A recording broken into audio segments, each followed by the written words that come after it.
Bienvenidos a El Debate. Hoy nos sumergimos en el análisis de una obra fundamental, yo diría, y polémica también, Las venas abiertas de América Latina, de Eduardo Galeano. Sí, un texto que, décadas después de su publicación sigue generando muchísima reflexión, mucha discusión. Nuestra conversación hoy va a girar en torno a una pregunta central, creo que emana directamente de sus páginas. La larga historia de subdesarrollo, de pobreza en América Latina, es fundamentalmente la consecuencia de la explotación ejercida desde afuera, digamos, y de las dinámicas del capitalismo global. ¿O acaso los factores internos, como, no sé, las decisiones, las omisiones de las élites locales, las estructuras sociales heredadas del pasado colonial, la propia fragmentación política, han tenido un peso igualmente determinante? ¿O quizás incluso mayor? Es una tensión que, de hecho, el propio Galeano explora, ¿no?, a lo largo de todo el libro.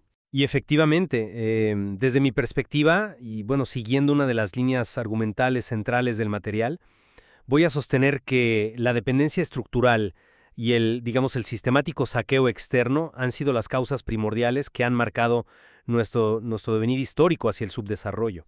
Y yo, reconociendo la innegable y sí brutal influencia externa que Galeano documenta con tanta elocuencia, voy a argumentar que los factores y los actores internos han sido elementos habilitadores cruciales y en muchos casos decisivos en la configuración de ese destino de subordinación y de dificultad para el desarrollo autónomo. Mi posición se basa, fundamentalmente, en la tesis que vertebra toda la obra, ¿no? La idea de que la inmensa riqueza natural y humana de América Latina, el oro, la plata, el azúcar, el caucho, el cobre, el petróleo, lejos de ser una fuente de prosperidad, ha generado históricamente nuestra pobreza. Ha alimentado el desarrollo y la riqueza de otros, principalmente de los centros imperiales europeos y, más tarde, Estados Unidos. Como afirma el texto de manera lapidaria, nuestra derrota estuvo siempre implícita en la victoria ajena. El ejemplo de Potosí, la montaña que emanaba plata, es quizá el más trágico y elocuente. La plata extraída a costa de millones de vidas indígenas fluyó masivamente hacia Europa, actuando como un motor clave para su desarrollo económico. Mientras, España, la metrópoli, la dueña formal de las minas, apenas si lograba retener una fracción de esa riqueza. Galeano cita esa metáfora tan gráfica. España es como la boca que recibe los alimentos, los mastica, los tritura, para enviarlos enseguida a los demás órganos.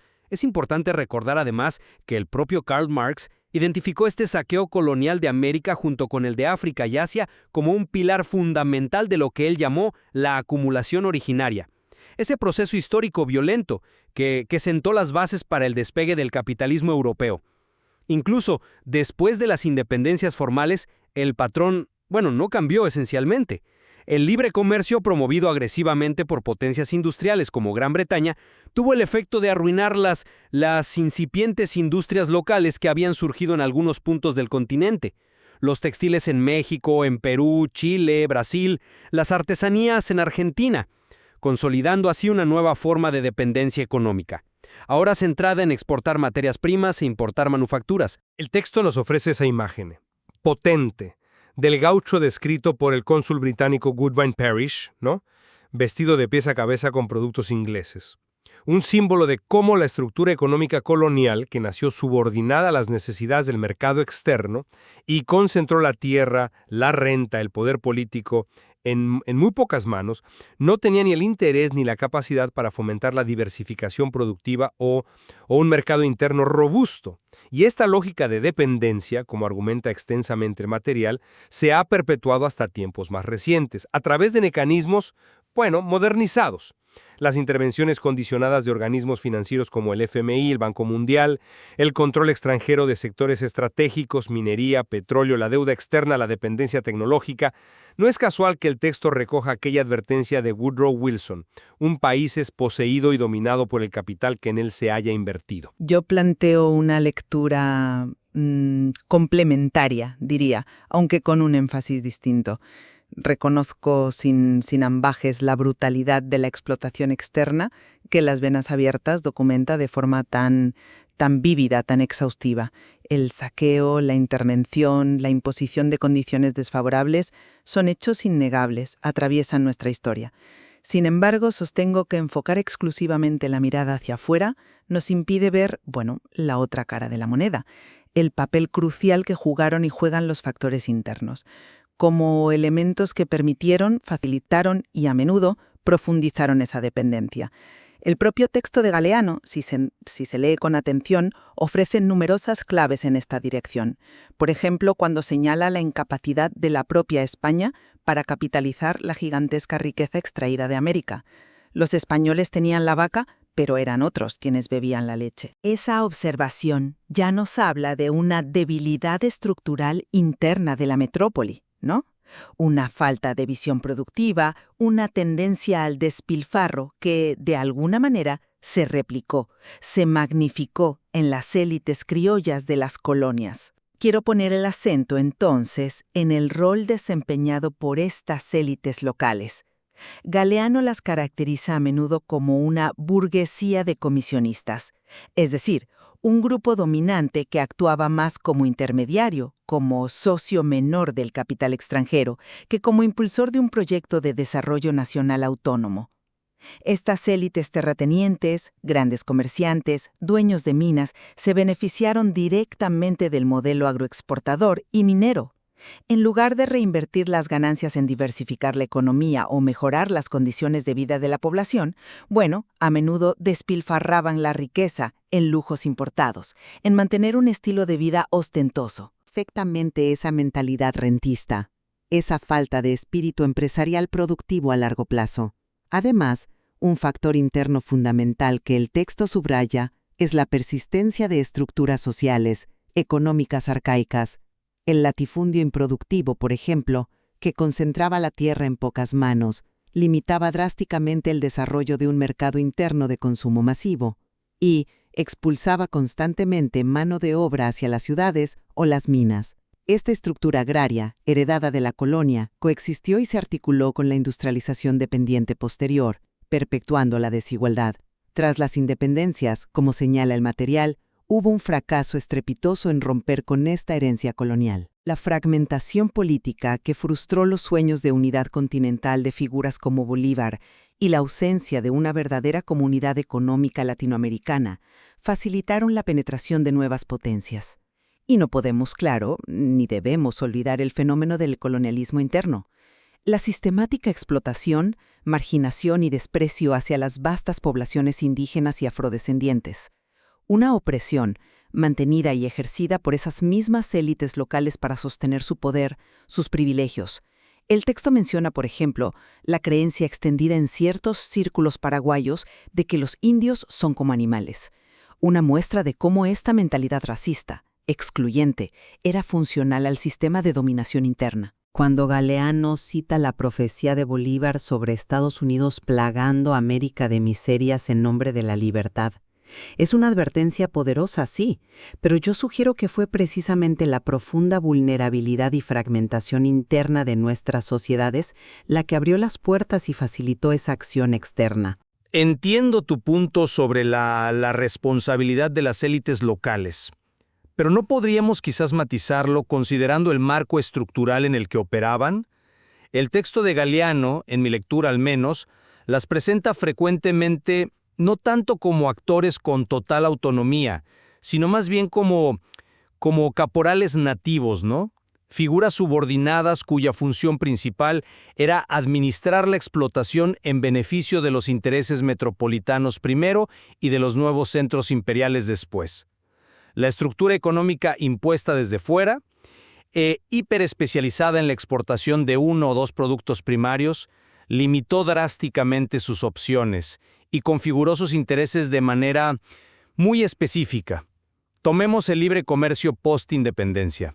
Sin duda benefició enormemente a las élites portuarias, como las de Buenos Aires o Valparaíso, que controlaban el comercio de importación y exportación. Pero, como describe detalladamente el libro, este mismo libre comercio fue el que llevó a la ruina a las economías regionales del interior que producían para mercados locales o interregionales y no podían competir con las manufacturas importadas.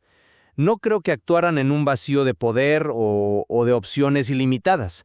Sus decisiones estaban fuertemente condicionadas por un sistema global diseñado para el beneficio externo. Cítero. Y si miramos la época más contemporánea que analiza el libro, vemos ejemplos muy claros de cómo estas élites facilitaron activamente la penetración del capital extranjero, a menudo en detrimento del desarrollo nacional.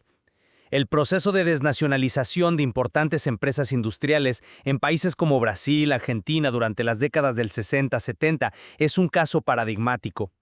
Galeano menciona cómo empresas que habían sido símbolos del esfuerzo industrializador local, Siam Di Tela en Argentina, o empresas del sector automotriz en Brasil, pasaron a manos de corporaciones multinacionales, muchas veces mediante políticas gubernamentales que favorecían abiertamente esa transferencia, ya fuera por presión externa, por conveniencia económica cortoplacista de los grupos locales o por una combinación de ambos. La Instrucción 289 del Banco Central de Brasil, citada explícitamente, que otorgaba ventajas crediticias masivas a las empresas extranjeras sobre las nacionales, es un ejemplo flagrante de cómo las políticas internas podían allanar el camino a la dominación externa. Eso que mencionas sobre el marco estructural y los condicionamientos externos es clave, sin duda.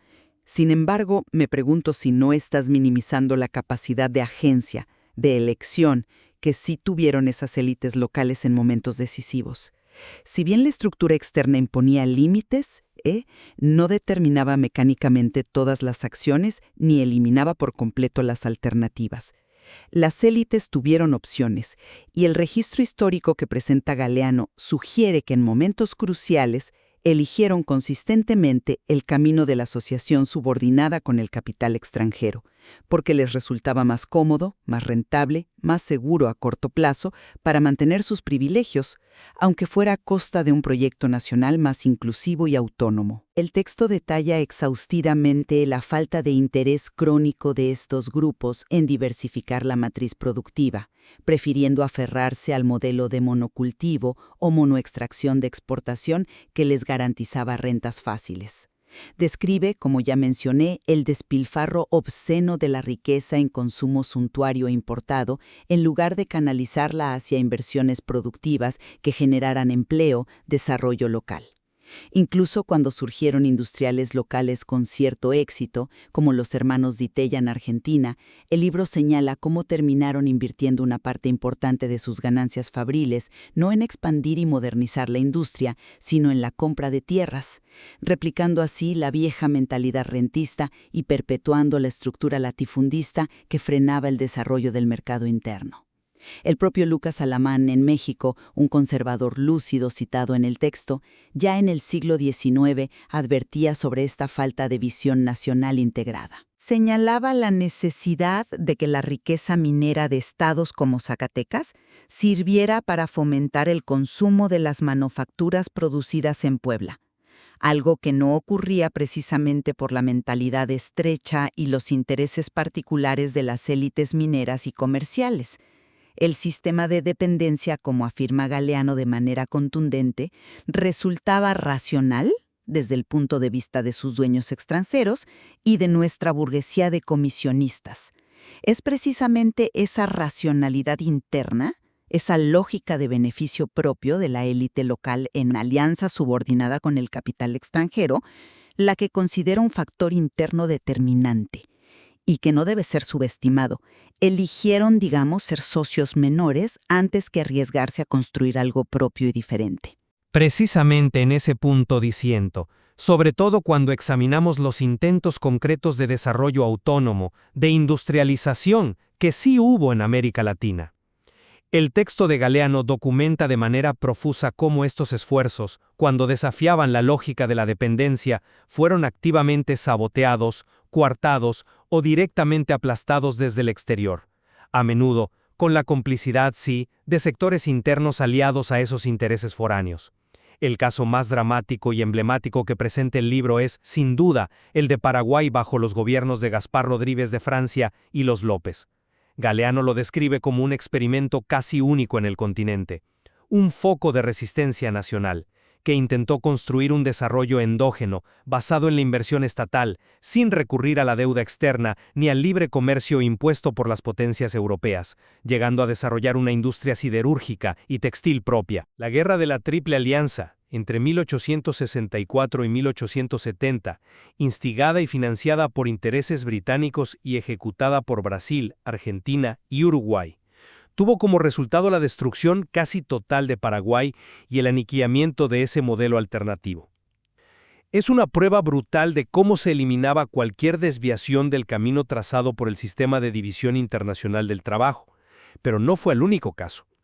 El libro también menciona las prohibiciones explícitas impuestas por las metrópolis coloniales, como las órdenes de la corona portuguesa en el siglo XVIII de incendiar los telares y las hilanderías que habían surgido en Brasil, para proteger la industria textil británica. Incluso los esfuerzos más moderados, como el proyecto industrializador impulsado por Lucas Alamán en México, con el Banco de Avío, aunque limitados en su alcance y concepción, enfrentaron no solo la estrechez crónica del mercado interno, consecuencia directa de la estructura agraria latifundista heredada y funcional a la economía de exportación, sino también las presiones comerciales y financieras externas que dificultaban su consolidación. ¿Los obstáculos externos fueron reales y a menudo insuperables? Admito la validez de ese argumento sobre el sabotaje externo. Sí, el caso de Paraguay es innegable y trágico, claro. Pero, ¿cómo encaja eso con la evidencia que también presenta Galeano sobre las debilidades internas cruciales que minaron esos mismos intentos de industrialización desde adentro? Esos fracasos, aunque sin duda enfrentaron una fuerte hostilidad externa, también se explican por factores endógenos que el propio texto señala reiteradamente. La extrema desigualdad social, por ejemplo, resultado directo de la concentración de la tierra y la riqueza, impedía la conformación de un mercado interno de consumo masivo que pudiera absorber la producción industrial y sostener un crecimiento endógeno. El libro describe elocuentemente cómo el capitalismo dependiente en América Latina a menudo vomita hombres, es decir, genera más desempleo y subempleo del que absorbe, precisamente por esa coexistencia perversa con la estructura agraria arcaica y la falta de demanda interna efectiva. Otro factor clave fue la crónica falta de acumulación de capital local para la inversión productiva. Como ya hemos discutido, el excedente económico generado o bien se fugaba al exterior o se esterilizaba en gastos suntuarios o se invertía en tierra improductiva, en lugar de alimentar un círculo virtuoso de inversión industrial. La persistente inestabilidad política endémica, producto de las continuas luchas entre facciones de las propias élites por el control del Estado y sus recursos, tampoco creó un ambiente propicio para la inversión a largo plazo, para la planificación económica coherente. El propio Alamán, como sugiere el material, a pesar de su visión industrializadora, estaba ideológicamente atado a las estructuras del viejo orden y no se atrevió a impulsar una reforma agraria profunda, que era quizás la condición sine qua non para crear ese mercado interno que su proyecto industrial necesitaba desesperadamente. Paraguay, como bien dices, fue brutalmente destruido, pero el propio Galeano lo presenta como una experiencia casi única, una excepción que en cierto modo confirma la regla general de la debilidad estructural interna, la falta de cohesión nacional y, en el caso de su destrucción, la complicidad activa de las élites de los países vecinos en el aplastamiento de un modelo que quizás percibían como una amenaza a sus propios intereses y a su alianza con el poder británico.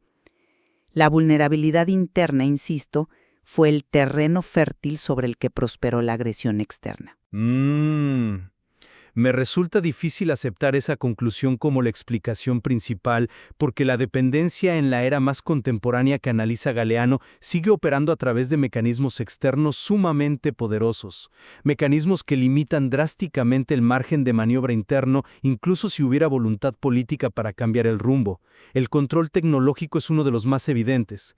El libro describe cómo nuestros países se ven obligados a importar tecnología, a menudo a precios exorbitantes, tecnología que no siempre es la más adecuada para nuestras necesidades, que rápidamente se vuelve obsoleta y por la cual debemos pagar costosas regalías por patentes, licencias, sin lograr desarrollar una capacidad significativa de innovación propia. Galeano lo resume con una frase lapidaria: la diosa tecnología no habla español. Luego está el control financiero. La banca extranjera, como documenta el texto, ha llegado a dominar amplios segmentos del sistema crediticio en muchos países latinoamericanos. orientando el crédito según sus propias prioridades globales. Organismos internacionales como el FMI, el Banco Mundial, imponen programas de ajuste estructural y condiciones macroeconómicas que, bajo el pretexto de la estabilidad, a menudo perpetúan la primarización de la economía, la apertura indiscriminada a las importaciones y la reducción del papel del Estado en la promoción del desarrollo. El ejemplo ya citado de la Instrucción 289 en Brasil, que básicamente subsidiaba el crédito para las multinacionales en detrimento de las empresas locales, es un caso extremo pero ilustrativo de esta dinámica. Y finalmente, no podemos olvidar el control comercial, el deterioro secular de los términos de intercambio, un fenómeno que Galeano analiza en detalle, significa que cada vez necesitamos exportar mayor volumen de nuestros productos primarios, café, estaño, cobre, lo que sea, para importar la misma cantidad de bienes industriales o tecnológicos. A esto se suma el proteccionismo selectivo de los países desarrollados, que subsidian su agricultura y ponen barreras a la entrada de nuestros productos manufacturados o con mayor valor agregado. El material cita incluso estimaciones de la OEA que mostraban cómo una parte significativa de la supuesta ayuda externa en realidad nunca llegaba a los países receptores o retornaba rápidamente a los países donantes a través de la compra de bienes y servicios. Y recoge las tesis de economistas como Argiri y Emanuel, que hablaban de un intercambio desigual, basado no solo en la tecnología, sino también en las enormes diferencias salariales entre el norte y el sur, no justificadas por diferencias equivalentes en la productividad, lo que implica una transferencia encubierta de valor. No niego la existencia y el peso de esos mecanismos externos que describes. Son reales y operan cotidianamente, está claro. Pero mi argumento es que son las estructuras y las decisiones internas las que facilitan, amplifican y en última instancia validan el funcionamiento de esos mecanismos de dependencia contemporánea. La falta crónica de inversión significativa y sostenida en ciencia y tecnología propia, una decisión política y presupuestaria interna, es lo que nos condena a importar tecnología en condiciones desfavorables y a pagar esas regalías exorbitantes. Son las élites políticas y los equipos tecnocráticos locales. Galeano menciona figuras como Roberto Campos en Brasil, justificando la concentración del crédito y la desigualdad como un mal necesario para atraer capital extranjero, quienes diseñan e implementan las políticas económicas que abren las puertas de par en par a la inversión extranjera, en condiciones a menudo lesivas para el interés nacional. Privatizan empresas públicas estratégicas y aceptan las recetas del FMI o el Banco Mundial. Incluso los intentos de integración regional, como la ALAC, la Asociación Latinoamérica de Libre Comercio, son analizados en el texto como iniciativas que, en la práctica, terminaron beneficiando desproporcionadamente a los países más grandes y, sobre todo, a las empresas multinacionales que ya estaban instaladas en la región y tenían la capacidad de aprovechar las supuestas ventajas del mercado ampliado, replicando así la lógica de la dependencia, pero a una escala regional. La frase irónica que cita Galeano, nuestra unión hace su fuerza, refiriéndose a la fuerza que ganaban las corporaciones externas gracias a esa integración fallida, es muy gráfica al respecto. El libro también documenta la pasmosa facilidad con que la banca extranjera logró absorber a importantes bancos nacionales en varios países, lo que no solo indica una debilidad del sistema financiero local, sino también una falta de voluntad política interna para defenderlo o regularlo adecuadamente. Los mecanismos externos operan con eficacia, sí, pero porque encuentran un terreno abonado, una estructura receptiva y a menudo una complicidad activa por parte de actores internos clave que se benefician o creen beneficiarse de ese modelo. Para concluir mi perspectiva, diría que la vasta y detallada evidencia presentada en las venas abiertas de América Latina sugiere de manera contundente que la historia de nuestra región es, en su esencia más profunda, una historia de subdesarrollo impuesto y perpetuado desde el exterior.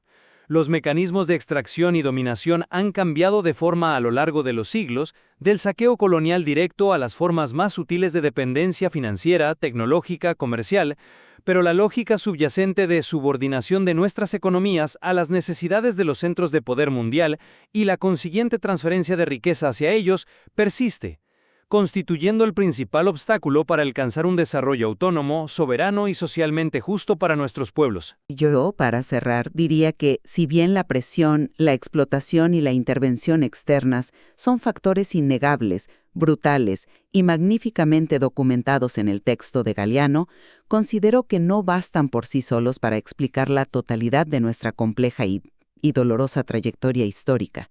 Las profundas fallas estructurales internas, la concentración de la tierra y la riqueza, la debilidad de los mercados internos, las decisiones estratégicas tomadas por las élites locales, priorizando a menudo sus intereses particulares de corto plazo, y su alianza subordinada con el capital extranjero, por encima de un proyecto nacional inclusivo y de largo aliento, y la persistente incapacidad para superar las pesadas herencias coloniales de desigualdad, racismo y fragmentación política, han sido factores críticos que no solo permitieron, sino que facilitaron activamente y profundizaron esa misma dependencia que Galeano denuncia con tanta pasión y rigor. Queda claro, entonces, que la realidad histórica y presente de América Latina que Galeano disecciona es enormemente compleja. Es el resultado de una interacción dialéctica, a menudo trágica, entre poderosas fuerzas externas y arraigadas dinámicas internas. Exacto. Y precisamente por eso, explorar estas diferentes dimensiones y tensiones, utilizando el propio material fuente como guía y reconociendo los matices, las contradicciones que el autor expone, resulta esencial para comprender a cabalidad los desafíos históricos y los dilemas actuales que enfrenta la región. Las Venas Abiertas, sin duda, sigue siendo una obra que invita a profundizar, a debatir y a reflexionar sobre estos temas cruciales, dejando al oyente, con la tarea de ponderar el peso relativo de cada factor en la configuración de nuestro destino.